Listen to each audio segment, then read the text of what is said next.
Now we're going to move on to a very, very controversial and also interesting subject, which is artificial intelligence.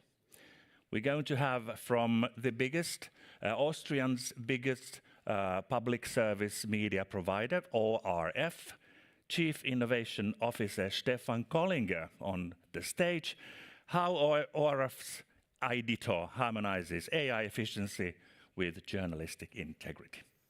Please. So, hi, test 1, 2, you can hear me? Thumbs up? Yes, great.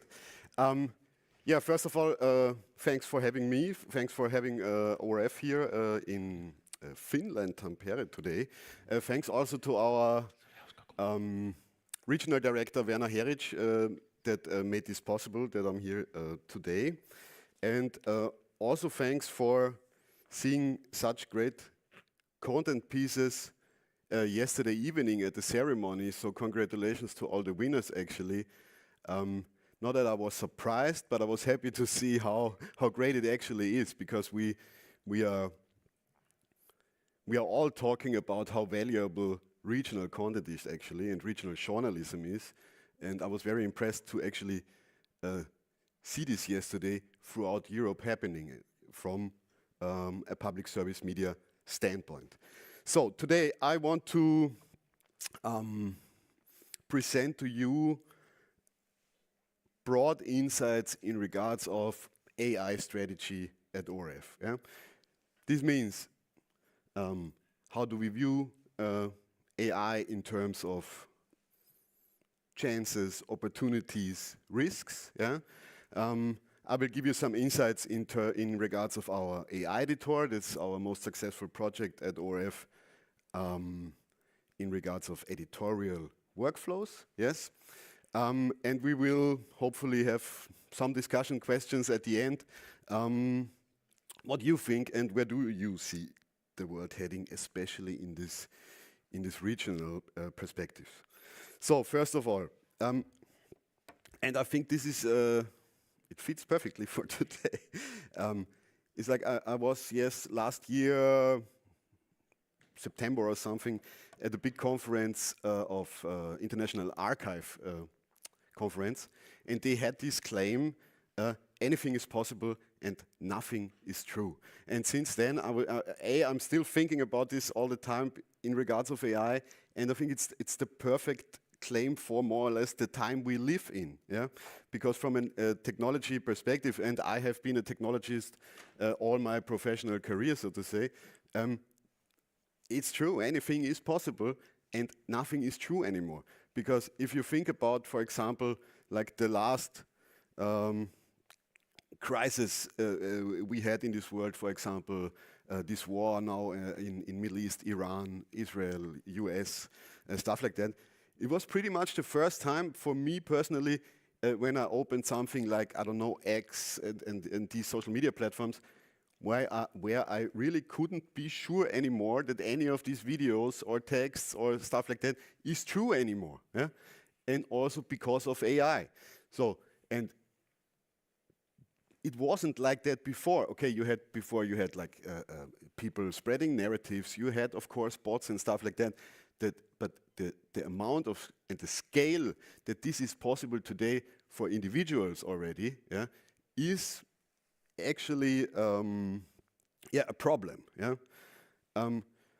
We're also looking at this, for example, in European Broadcasting Union. On the left side, you see the image in regards of the last study conducted by EBU and a lot of members. On the forefront, BBC, in regards of testing AI assistance, especially from a journalistic perspective. What have they been testing? Like the systems that are delivering answers to you. Yeah? AI overviews from Google, for example, Perplexity, all this stuff, GPT search, which are new type of search systems that are doing what? They deliver real answers on your questions. And a lot of questions are getting asked in the space of information and news, of course. Yeah? And that actually is our business. And suddenly there is technology that can deliver real answers, and nobody of the, or a lot of users are not clicking on links anymore and getting referred to the actual source. This could be your website, this could be your streaming service, this could be whatever. Yeah, and suddenly we live in a world, it's called multimodal, where it doesn't matter anymore if it's text, video, image. It's all the same for AI, and you can create really fast value out of all these formats, and they are using it without our permission, actually. Yeah, so, and we can't do much about it. Also from a technical perspective, to stop scrapers scraping our content, there is not much you can do. There is something called robots.txt. That's a joke, actually. Yeah. So you put the information in there to say, please don't scrape me. Yeah. That's everything we have. So this should be important for the industry in general, regardless if you're a national broadcaster or international or regional. So why are we still talking about this AI hype still? Because already it's 2026, right? So we all had the ChatGPT moment end of 22, beginning of 23. I believe this is a point in time where, we got in touch with the future, actually. Yeah. So, and who remembers the DeepSeek moment? Anyone? No? Okay. This is actually was end of January, beginning February last year. Yeah? And this was the moment when a Chinese company suddenly released a huge AI model, so to say, in terms of training parameters to the market, and was saying we didn't need so much resources as the American models. Yeah? This was in short what they have been saying. And what happened? It happened like billions of market cap was reduced, changed, and stuff like that overnight, which showed us how still dynamic these markets are, yeah, and what is going on actually in the world. So they are fighting to be number one in this world in providing AI technology, AI infrastructure, and the interface to users, to talk to these things, to use these things, to use AI. So how do we think at ORF about AI in a very broad global perspective? So we are saying what we are seeing is not a next step of digitization. It's actually industrialization.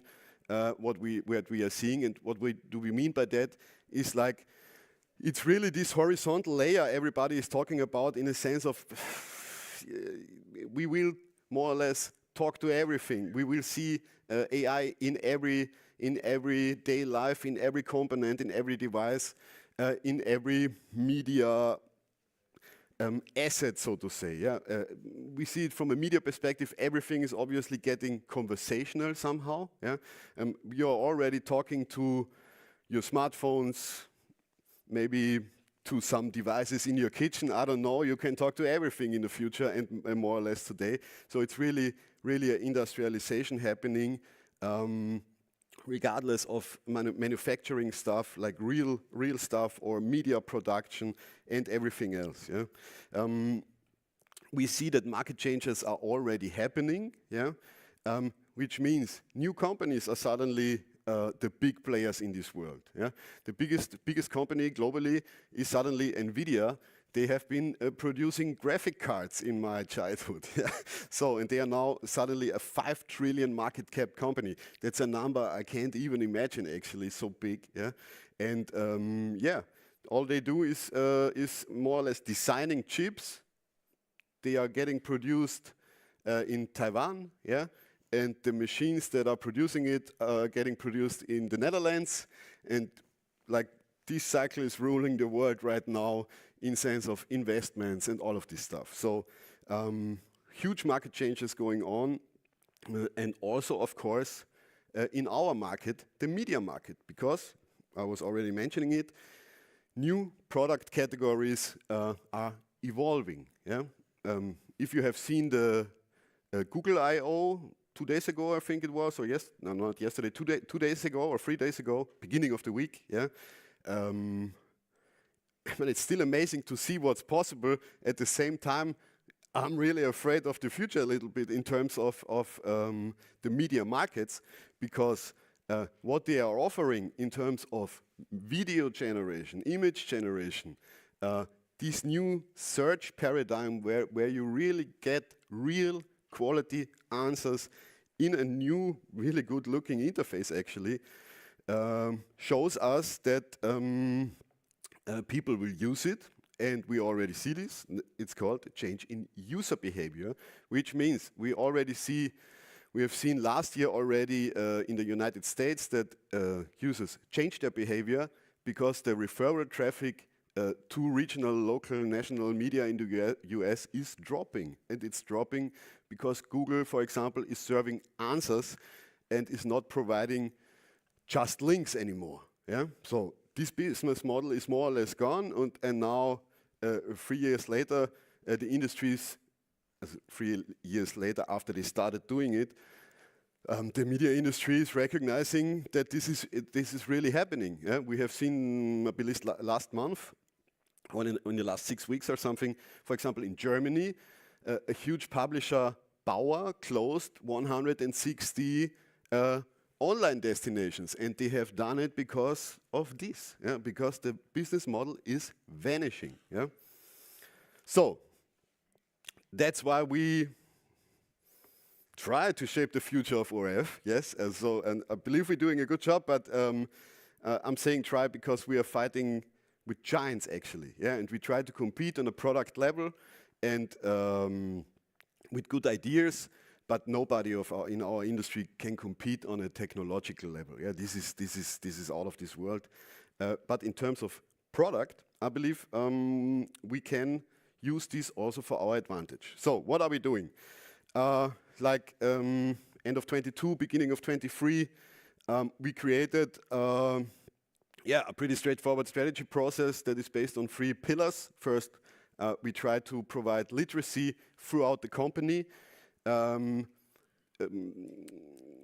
provide knowledge and a room for discussions and a room for inspiration and a room for ideas throughout ORF in terms of we do workshops, seminars, we create events like our AI days and stuff like that, where colleagues from ORF can present their ideas, their projects, and we invite the industry in terms of the media industry, but also the technology industry to meet there and to discuss the topic of AI in media at ORF. So, and this was pretty successful, I'm happy to say, because it's really part of an innovative company culture in the meanwhile.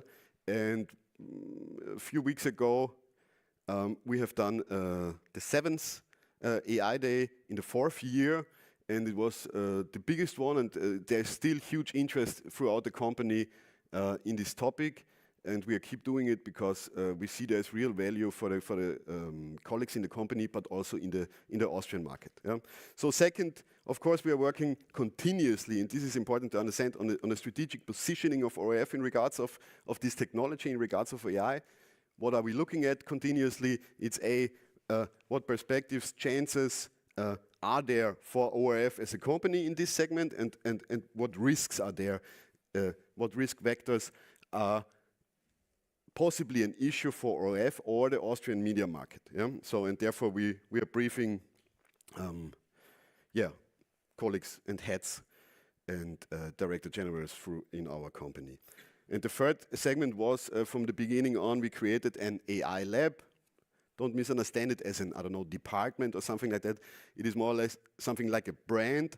Under this umbrella, people throughout the company could create projects, could make their ideas visible, and my team is helping them developing these ideas into small or bigger projects, for example. Yeah? We created 4 strategic core objectives in regards of AI, where we have been saying, okay, innovation for a competitive advantage. That's why we are doing it. We are looking at it especially to have a competitive advantage in regards of media, big tech, or everything that is relevant in this regard. Second one, building competencies. like all of these companies, like ORF, for example, that is existing since decades, of course, has a lot of legacy, yeah? So, and of course has in general more or less a high average age and stuff like that. So you need to train and upskill your people, either it's knowledge, either it's technological knowledge, either it's operational knowledge, to be tech savvy, so to say, in this new day and age, and that everybody is able to do their jobs in what is important in the future. So third pillar was entering into partnerships. This could mean partnerships with other media companies, regardless if it's public service or private media companies, and of course looking for partnerships with technology companies. Yeah. So in regards of partnerships, a little later in the presentation, more details. And the fourth pillar, the goal is to increase quality and efficiency. Yeah. So everybody's saying this. So we're also saying this. Of course, both of the same at the same time is sometimes not possible. I'm happy to say we found a few use cases that serve both perspectives. So it is possible, but not always, but we try to achieve it. So same time that there is an operational perspective also, strategic fields of action. Where do we want to get active actually? Yeah? And beginning of 23, there have been 3 fields of actions. So we started out with the editorial field, where we have been saying from the beginning on, this is about process support. Yeah, it's not AI is not substituting journalism or something like that. That's not A. It's not the goal. B. It's also not possible in this regard. Yeah. So process support, enabling our editorial staff in doing great things. Administration.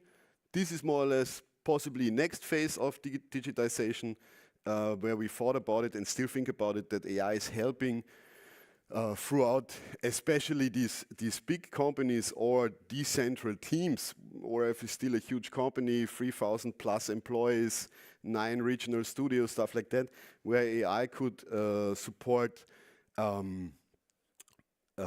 modern workspaces, better teamwork, horizontal IT solutions that enable people to find the company knowledge faster, for example, yeah, to interact in a more dynamic way, stuff like that.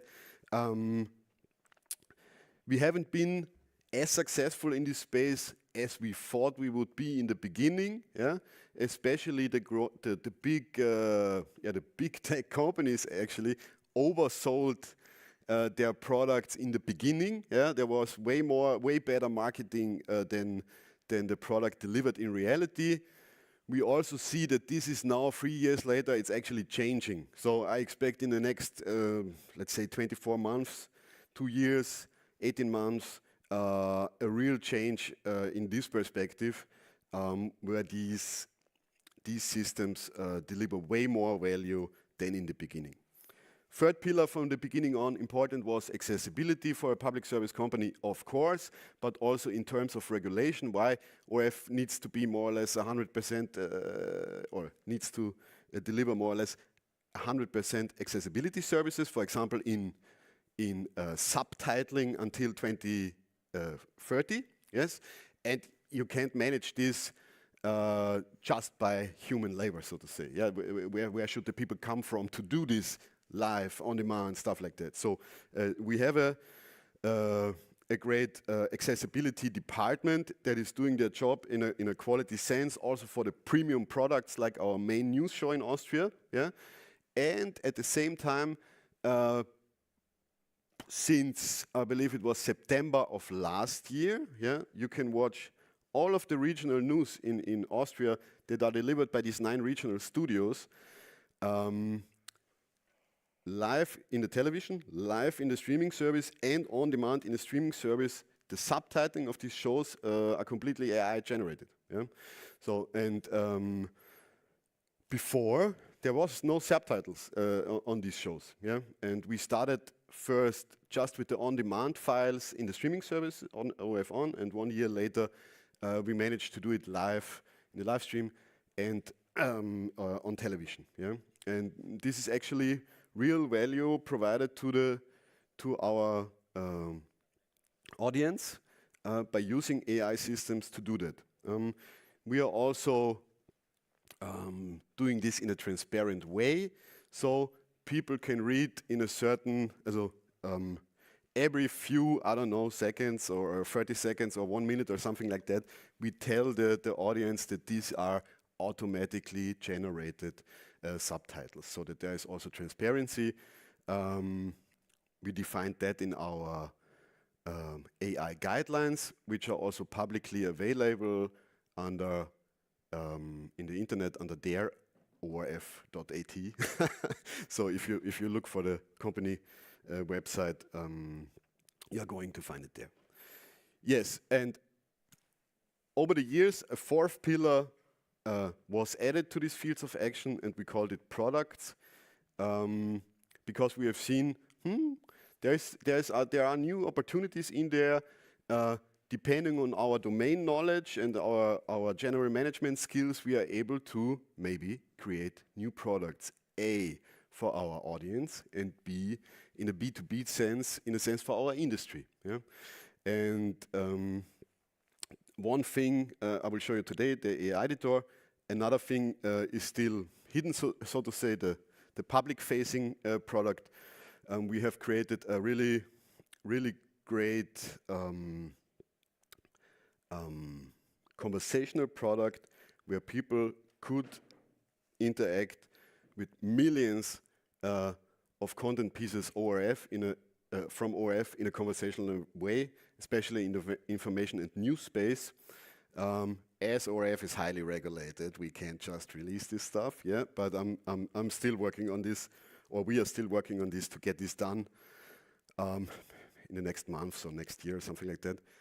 But we see also a lot of opportunities in this space. So we can jump about that. The thing I want to show you today is called our AIditor. This is like first pillar, editorial space, process support, and our most successful AI project since the beginning of the Gen AI hype, so to say. We also have been working with AI before, but since end of 22, the world is different. Yeah. So, and AIditor is our project in this regard, and therefore I have a short video for you to let you know what it's about.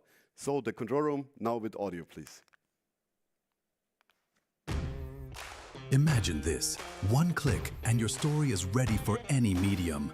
A radio report becomes a compelling online article. A TV story turns into an engaging social media post. Fast, format accurate, fact-based. This is the AIditor, the ORF's AI application that is redefining newsroom workflows. Whether text, audio, or video, the AIditor instantly transforms researched content into tailor-made formats for any platform. Intelligent agents support in-depth research and deliver verified facts from thousands of sources within seconds. State-of-the-art AI models are available to all staff at any time, secure and fully compliant with data protection standards. From transcription to speech, image, and video generation, all the way to audio enhancement, the AIditor is seamlessly integrated into editorial workflows and supports staff wherever they need it. It saves time, fosters creativity, and strengthens the public service mission. Responsible, innovative, and efficient. The AIditor. Great. So that's a short video what AIditor is about. Let's call it the AI-assisted newsroom. It's not such a good name. Also, AIditor is not the best name because it stands for artificial editor, which is the non-goal actually. But that's how it started. Yeah, we started the project. We had a small group of people, and I was asking anybody had got a name. Yeah, and there were two in the end. Let's call it Prophetos or AIditor, and the AIditor has won. And since the project was very quickly a success, we couldn't get rid of the name anymore, so we are stuck with it for now. So. Success, why has it been successful? To let you know the story behind it. First of all, we released it to the whole company beginning of 23. So 3,000 plus people suddenly had access to, for example, large language models, stuff like that, and make it applicable for their daily work life, so to say. And from there, more or less, a spirit was generated where people were saying, hey, great, why are we having this suddenly? Yeah, so why are we on the forefront of something at ORF, and why can everybody use this stuff suddenly? I was used to wait months on new stuff and stuff like that. Yeah, so this was one of the pillars why this could even be successful. Second pillar was we created an environment where if people got an idea, and that's important to understand, a lot of the use cases in the system are coming from the editors themselves. Yeah? We created an environment where they have, or where we have been able to serve them results more or less overnight, in 2 days, in a week. Yeah? And from there, also again, a company culture evolved and a spirit evolved where people have been working together in making this thing a success. And from there, yeah, we grew even bigger because we have been going international first. Believe in the second year of AIditor, we started talks and first smell of cooperation with the Bayerischer Rundfunk in Germany. Yeah, and from there, real developing cooperation started together with Bayerischer Rundfunk, Westdeutscher Rundfunk und Südwestrundfunk, WDR, SWR, and since then they are providing the system we are developing now together also for all companies of ARD in Germany. And yeah, after we went international, we came back to Austria, so we are now also, it's always the same way in Austria. You need to leave Austria, then you can come back. So that's how it works in Austria. Now we are also cooperating with media companies in Austria. There, especially when we are the only public service broadcaster, so these are all private media. Yeah, there are a few publishers and there are a few private radios in there. Some of them are really using their version of AIditor already, and some we are in talks and building up these cooperations. Yeah, so it's working pretty good. And from here, I would be open for questions, and I say thank you for the presentation. Thank you, Stefan. And let's have our QR code. Oh, there's questions already, so we can just go. I pick one? Yeah. Yes, okay, great. How can media company remain as relevant source of info when people use chatbots, etc., LLM-generated services for gaining knowledge? Does this affect content types that publishers produce? That's a really important question, especially to me personally, because I'm pushing hard in creating products in this space. Yeah, I think the only chance that we have is to create our own products that we serve to our audience in this new space. Yeah, if we will only be data providers to these new gatekeepers, the problem is getting bigger and bigger. Yeah, the open web is getting smaller and smaller really fast, and open web also means how do we get people to our online entities, digital entities. Yeah, and as I said, we will never compete with them on a technological level because they are the greatest companies in the world building this stuff, but we could use their technology, our technology, maybe also like regional technology, create a diverse product, so to say, and serve this on our own. As I said, we built such a product at ORF, and we are convinced that this could be a success. Still could, because we never released it. We need to figure out some things in this regard. Yeah. So, when did you start building AIditor? End of 22. Yeah. Is there a way keep up with SEO when search moves to images, video, and UX is more and more auditive like Alexa or Siri? I don't think so. There is also a new term in the industry already. It's called geo now. generative engine optimization, I believe it's a hoax already. Yeah, it's like an industry term that the industry creates to make it somehow. It's like, look, it's in the end, it's again a freemium model. Yeah, where they say, use it, it's free, come to us, it's a great product, and it is a great product.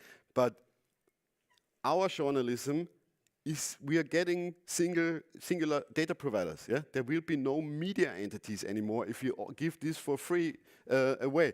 So. World is really changing in this space. So great that ORF deals with AI. My boss hates everything that is AI, saying that it will steal the jobs.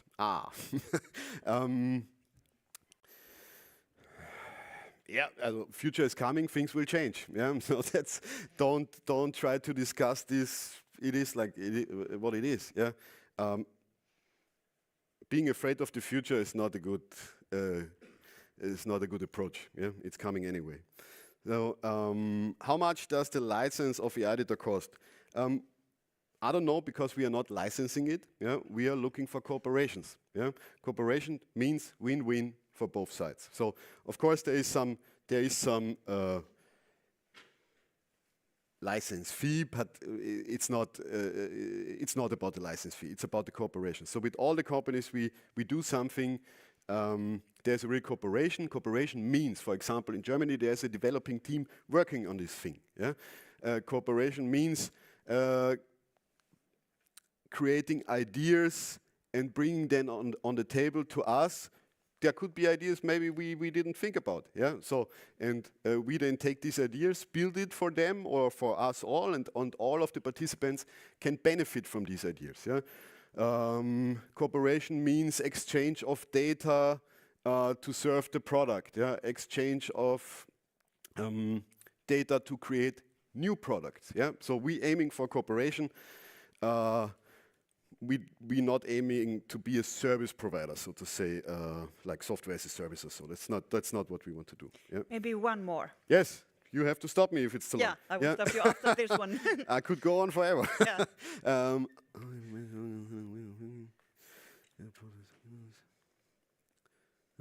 Flatness and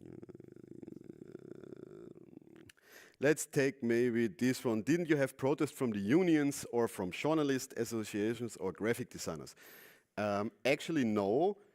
Why? Because we have been talking to them also from the beginning on. So, and there was always transparency in what we are doing, why we are doing it, what this thing is, and everybody was invited to bring in their ideas or say, I don't like it, or this is a problem. And there was a circle in regard of our guidelines, editorial people, people from the legal department, union staff, technological people. So, and we have been discussing it from the beginning on, and it's reasonable to do that. It's reasonable to say, hey, I don't like it, or maybe we should think about this. There is not only like this high perspective, everything is great, yeah? So, but if you mix and match it from the beginning on, you can succeed. I need to stop. Yes. Great. Please. Thank you. But thank you, Stefan. Thanks. Thank you.